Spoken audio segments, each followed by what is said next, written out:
नमस्कार लाडक्या बहिणींनो, आपण सर्व आतुरतेने वाट बघत असलेल्या लाडकी बहीण योजनेच्या ऑगस्ट हप्त्याकरिता जी आर आलेला आहे.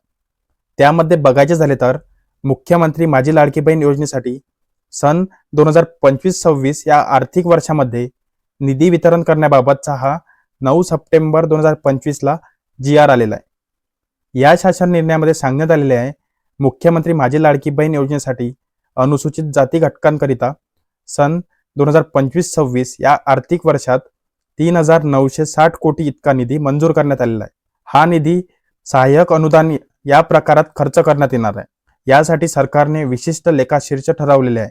म्हणजेच हा पैसा फक्त याच योजनेकरिता वापरण्यात येणार आहे. सरकारने 2025-26 मध्ये मुख्यमंत्री माझी लाडकी बहीण योजनेकरिता 3,960 कोटी इतका निधी मंजूर करण्यात आलेला आहे. त्यामध्ये वित्त विभागाच्या संदर्भ दिनांक 7 एप्रिल 2025 रोजीच्या परिपत्रकानुसार सन 2025-26 या आर्थिक वर्षाकरिता निधी वितरण करण्याची कार्यप्रणाली ठरवून देण्यात आलेली आहे. त्यानुसार वित्त विभागाने दिलेल्या मान्यतेनुसार मुख्यमंत्री माझी लाडकी बहीण या योजनेमधील पात्र महिला लाभार्थ्यांना ऑगस्ट 2025 या महिन्याचा आर्थिक लाभ देण्याकरिता 344 कोटी इतका निधी प्रशासकीय विभाग प्रमुख म्हणून सचिव, महिला व बाल विकास विभागास यांना अर्थसंकल्पीय निधी वितरण प्रणालीवर वितरित करण्यास मान्यता देण्यात आलेली आहे. यामध्ये लक्षात घ्या, ऑगस्ट महिन्याचा हप्त्याकरिता 344.30 कोटी इतका निधी मंजूर करण्यात आलेला आहे. हा हप्ता साधारणतः 5 ते 6 दिवसात आपल्या बँक खात्यात येऊन जाणार आहे. यात सर्वात महत्त्वाचे म्हणजे ज्यांना लाडकी बहीण योजनेच्या हप्त्यासोबत संजय गांधी निराधार अनुदान योजना